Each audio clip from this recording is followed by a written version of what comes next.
So think about everyday life, right? We're always grouping stuff, like a flock of birds or, I don't know, a bunch of keys. Yeah, we naturally categorize things. And in math, well, there's a formal term for that kind of grouping, provided it's really clearly defined. It's Oh, called a set. a set. Okay, so digging into our sources here, the big idea seems to be this well-defined part. A set is a collection of well-defined objects or things or symbols. Why is that so critical? Well, it's all about clarity. There can't be any fuzziness about whether something belongs or not. Mm. Like if I say the set of happy people, who decides what happy means? It's subjective. Totally. That's not really a rule, is it? But something like people wearing blue shirts, that works. Exactly. You can check it objectively. The sources had that great example. Tall boys, vague, but boys taller than Peter. That's specific. You can measure it. Right, right. Makes sense. So yeah, our mission today is basically to unpack this from the sources. What counts as a set? What are the things inside called? How do we write these sets down?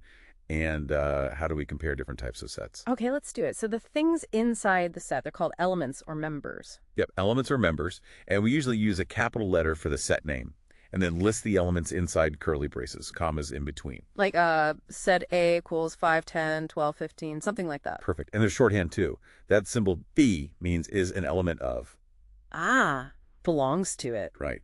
And if you put a slash through it, E, it means does not belong to. So for your set A, 5A, but say 7A.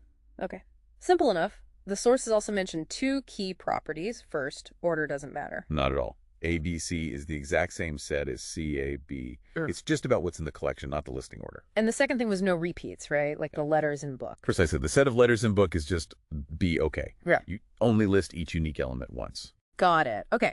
So how do we actually represent these sets? I think the sources laid out three ways. One was just describing it in words. Yeah, the description method. Super simple, like the set of vowels in English. Okay.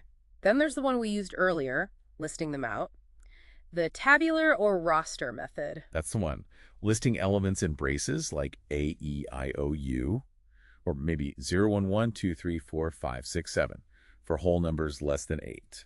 And the third one looked a bit more formal. Set builder notation, using a rule. Right, the rule method. Yeah. It's powerful. You write something like X is a vowel in English. That colon means such that. So the set of all x such that x is a vowel. Okay, that's neat for defining big sets, or infinite ones. Exactly. Now, sometimes we want to know how many elements are in a set. The count. Yeah, the count. That's the cardinal number written NA for A, 5, 10, 12, 15 is just 4. And if a set only had, say, the number 0 inside, B. Then NB 1, because 0 itself is one element. Okay, so what kinds of sets did the sources talk about? Finite and infinite. Finite sets have a limited number of elements you can actually count, even if it's a large number. Like this set of people on Earth. It's huge, but finite. Or your example earlier, numbers between 10 and 15, 11, 12, 13, 14. Countable.